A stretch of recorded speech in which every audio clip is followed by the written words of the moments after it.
오늘 하나님께서 주신 말씀은 누가복음 17장 1절부터 10절까지 말씀입니다. 1절 하나님의 말씀입니다. 예수께서 제자들에게 이르시되 실족하게 하는 것이 없을 수는 없으나 그렇게 하는 자에게는 화로다. 그가 이 작은 자 중에 하나를 실족하게 할 텐데 차라리 연자 매돌이 금목에 매여 바다에 던져지는 것이 나으리라. 너희는 스스로 조심하라. 만일 네 형제가 죄를 범하거든 경고하고 회개하거든 용서하라. 만일 하루에 7번이라도 내게 죄를 짓고 7번 내게 돌아와 내가 회개하노라 하거든 너는 용서하라. 사도들이 쉽게 여짜오되 우리에게 믿음을 더하소서 하니 주께서 이르시되 너에게 겨자씨 하나일 만한 믿음이 있었더라면 이 뽕나무대로 우리가 뽑혀 바다에 심겨라 하였을 것이요 그것이 너에게 순종하였으리라.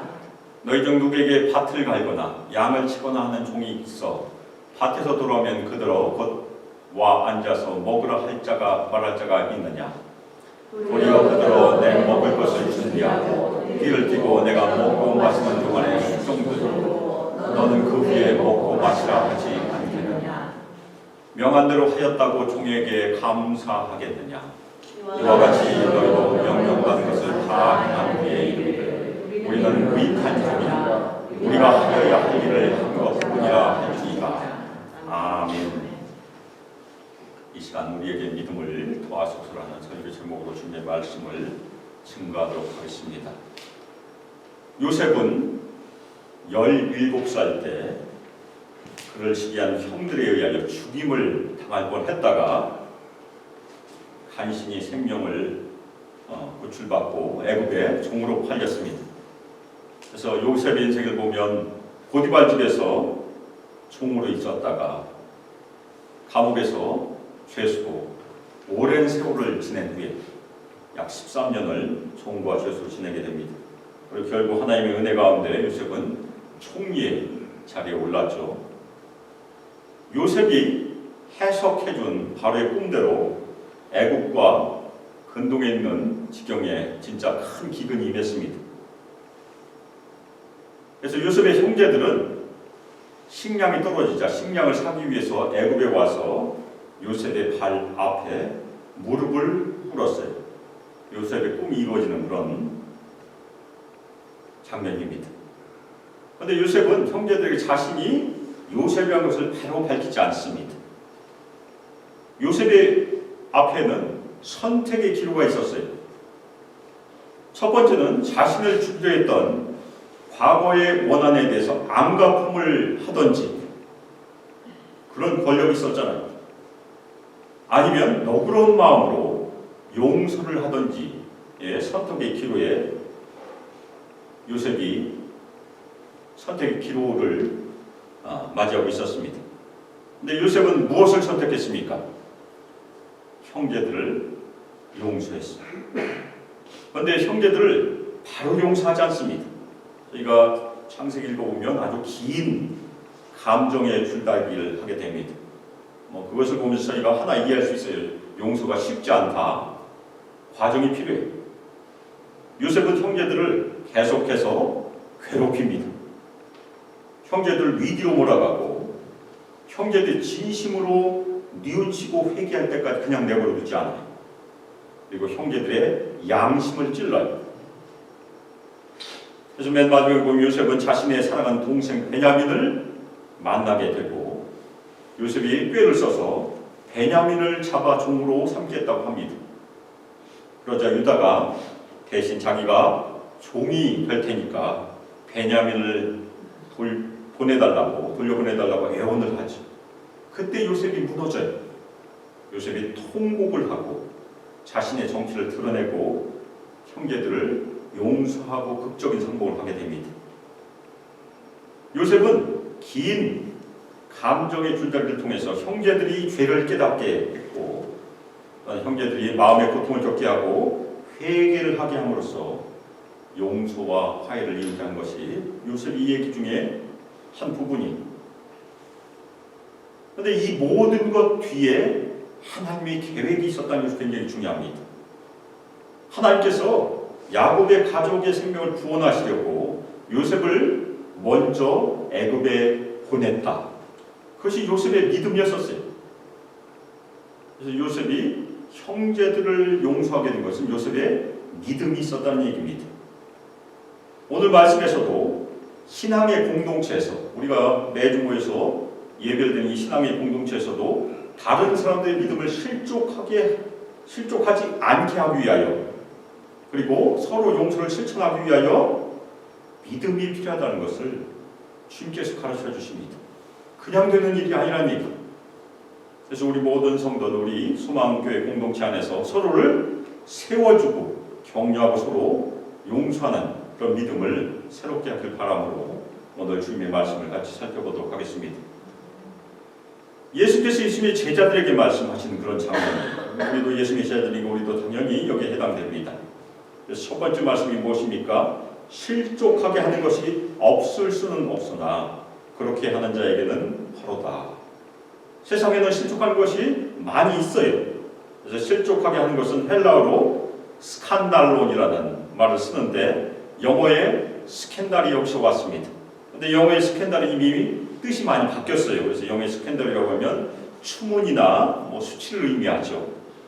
그런데 이 스칸달론은 걸려 넘어지게 하는 장애물을 의미합니다. 그래서 함정을 의미하기도 해요. 그래서 오늘 예수님의 말씀은 비유적으로 쓰였으니까 사람들을 파멸시키기 위하여 사용하는 미끼나 유혹을 의미합니다. 그리고 죄를 짓도록 유혹하는 덫, 그리고 결과로 결과로 성도들의 믿음을 훼손하는 그런 도구들이 이 실족하게 하는 것에 해당됩니다. 물론 세상에는 하나님을 대적하고 우리 예수를 믿는 신자들의 믿음을 훼손하는 많은 것도 있어요. 그런데 이 실족하는 것을 다른 신자들 앞에 놓는 사람에게 화가 있다고 주님께서 경고하시는 그런 말씀입니다.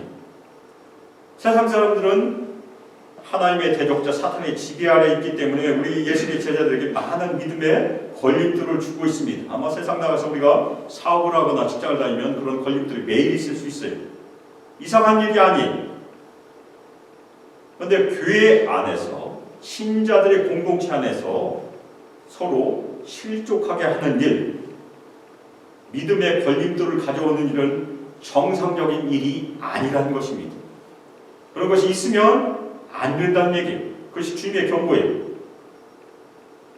오히려 다른 신자들에게 실족하는 일을 가져오는 사람에게는 하나님으로부터 큰 화가 있을 것이라는 주님의 경고의 말씀입니다. 다른 사람들의 믿음에 걸림돌을 놓는 사람, 믿음이 떨어지게 하거나 믿음을 버리게 하는 사람들에게는 큰 화가 있을 것이라는 주님의 선포예요.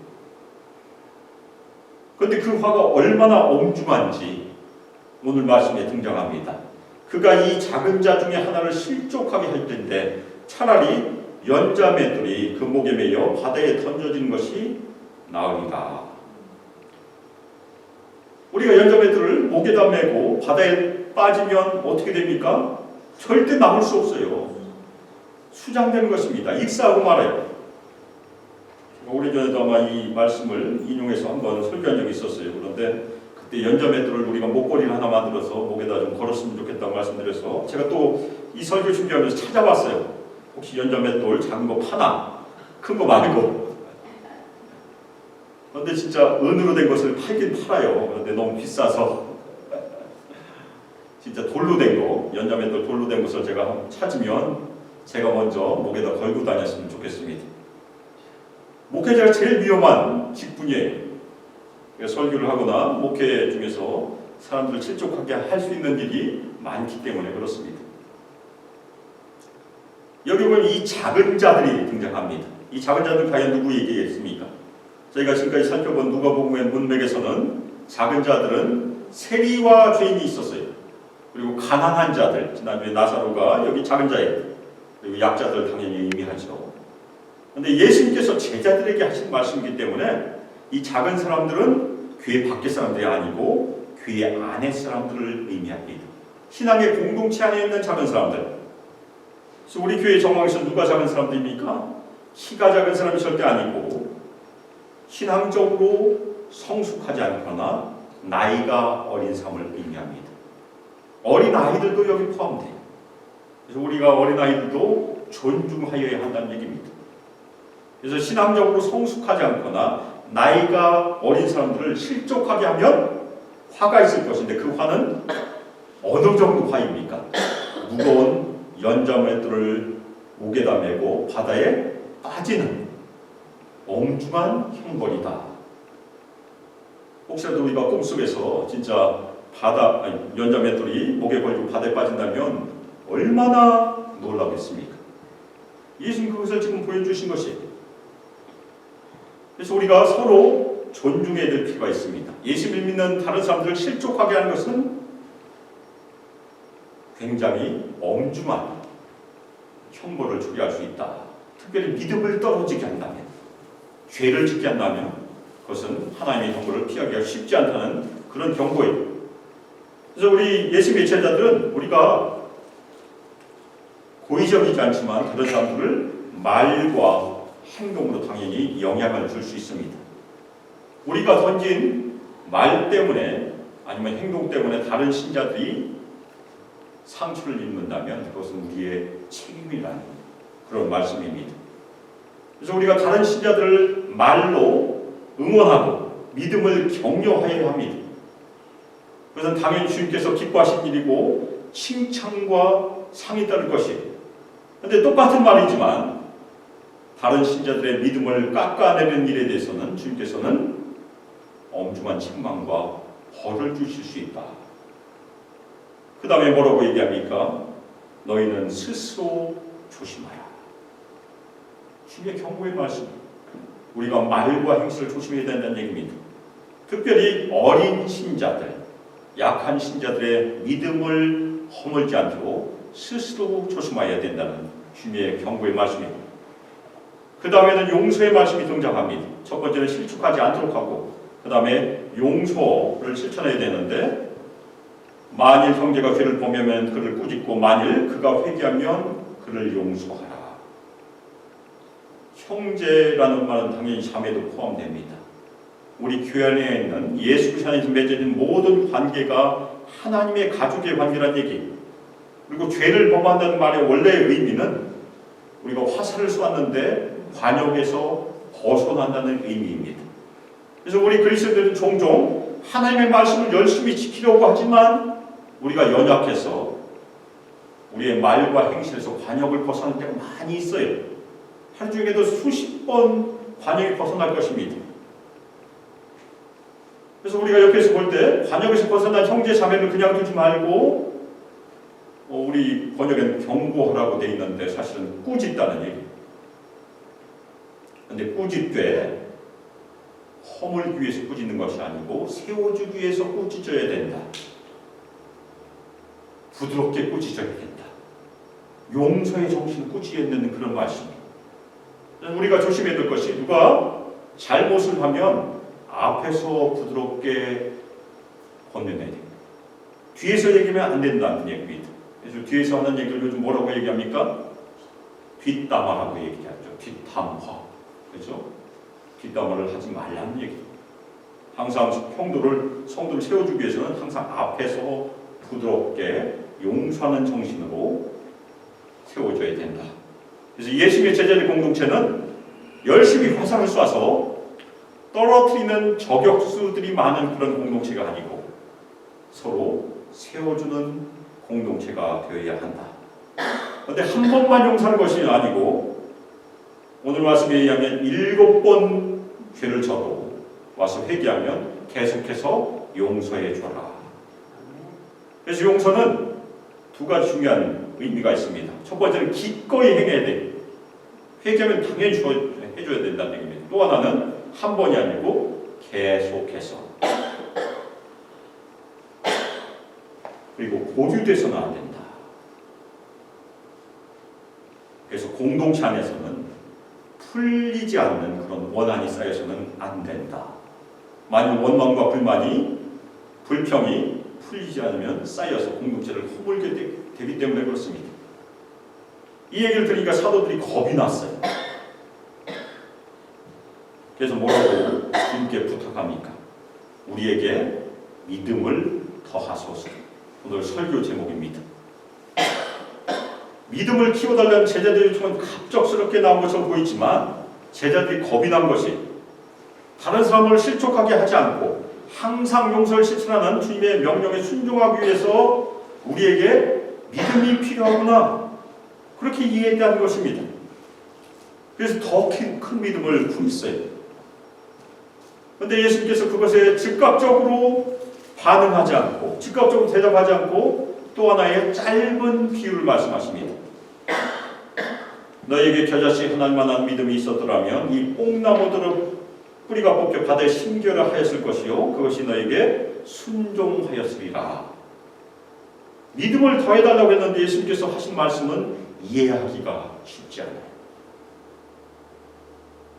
여기서 두 가지 중요한 의미를 저희가 찾을 수 있습니다. 첫 번째, 뽕나무가 뿌리가 뽑혀서 바다에 숨겨지는 일은 불가능을 가능케 하는 일입니다. 근데 제자들에게는 그런 믿음이 지금 있었을까요? 없었을까요? 그런 믿음은 아직 없었어요. 그래서 제자들의 믿음은 지금 현재 어느 상태의 믿음입니까? 겨자씨 한 알만도 못하는 아주 작은 믿음을 가지고 있었다는 얘기입니다. 그런데 그 믿음도 믿음입니다. 없는 것보다는 낫다는 얘기. 아멘입니까? 아멘. 그런데 우리가 생각해봐야 될 것이 연약한 사람들, 이 작은 사람들을 실족하게 하지 않고 계속해서 용서를 실천하는 일은 뽕나무가 뿌리째 뽑혀서 바다에 심긴 것과 비교해서 초자연적인 일이 아니란 얘기예요. 그것은 작은 믿음으로도 할 수 있는 일이란 얘기입니다. 이것이 중요합니다. 제자들은 겨자씨보다 아주 작은 믿음을 갖고 있지만 자신들이 가지고 있는 믿음을 사용하면 작은 자들을 실족하게 하지 않고 다른 사람들을 용서할 수 있다는 얘기예요. 그래서 예수님의 결론은 무엇입니까? 너희들이 가지고 있는 그 작은 믿음을 사용해라, 그 얘기. 사람들을 실족하게 하지 않고 계속해서 용서를 실천하기 위해서 더 긴 믿음을 나에게 구하는 것은 오버하는 것이다. 그것이 예수님의 말씀입니다. 그 다음에 또 한 번 비유를 말씀하시는데 이것이 진정한 믿음이 무엇인지를 보여주는 비유입니다. 어떤 사람에게 종이 있었어요. 그런데 종이 밖에 나가서 열심히 밭을 갈고 양을 치고 저녁 때까지 열심히 일하다가 돌아왔어요. 밭에서 돌아오니까 주인이 종을 앉히고 주인이 밥을 가져다 주고 마실 거 갖다 주고 그렇게 할 주인이 있겠느냐? 주님께서 물어보십니다. 세상의 주인은 그렇게 하지 않는다는 얘기. 오히려 저녁 때 왔으니까 주인의 먹을 것을 준비하고 주인이 먹을 것을 다 먹을 때까지 식탁에 서서 띠를 띠고 섬겨야 된다. 그 다음에 종은 주인이 다 먹은 다음에 내가 먹고 마실 수 있다. 그렇게 주님께서 말씀하십니다. 이것은 무엇을 얘기합니까? 하나님과 하나님의 종은 반드시 구분되어야 한다는 얘기입니다. 경계가 분명하다는 얘기. 하나님의 종은 끝까지 하나님께 순종해야 되고 항상 하나님을 존중해야 된다는 것을 주님께서 가르쳐 주신 것입니다. 우리는 하나님의 친구가 아니란 얘기예요. 종은, 특별히 하나님의 종은 늘 주임 되시는 하나님을 섬길 수 있도록 준비하고 있어야 된다. 그것이 진정한 믿음이라고 주님께서 말씀하신 것입니다. 그 다음에 명한 대로 하였다고 종에게 감사하겠느냐? 대답은 아니라는 얘기. 세상에서는 주고받는 관계가 분명히 있습니다. 주는 사람에게 반드시 우리는 돌려주게 돼 있어요. 물론 하나님과 하나님의 종의 관계도 주고받는 관계가 있을 수 있어요. 그런데 세상의 관계와는 다르다는 얘기예요. 예수님의 말씀은 하나님의 종은 오로지 하나님께 순종을 다해야 하는 것이지 뒤집어지는 관계가 아니라는 얘기입니다. 물론 우리가 하나님께서 아주 차가운 분이시다, 받기만 하신 분이시다, 냉담한 분이시다 그렇게 오해할 필요는 없습니다. 하나님께서는 당연히 하나님의 종들의 수고를 기억하시고 칭찬하시고 상을 주실 것입니다. 그런데 이 예수님의 비유는 하나님의 종의 자세, 믿음의 자세를 말씀하신 것입니다. 하나님의 종은 어떤 자세를 가지고 주님께 일을 해야 됩니까? 보상을 바라지 말고 끝까지 순종하는 것이 하나님의 종의 믿음의 자세라고 주님께서 말씀하신 것입니다.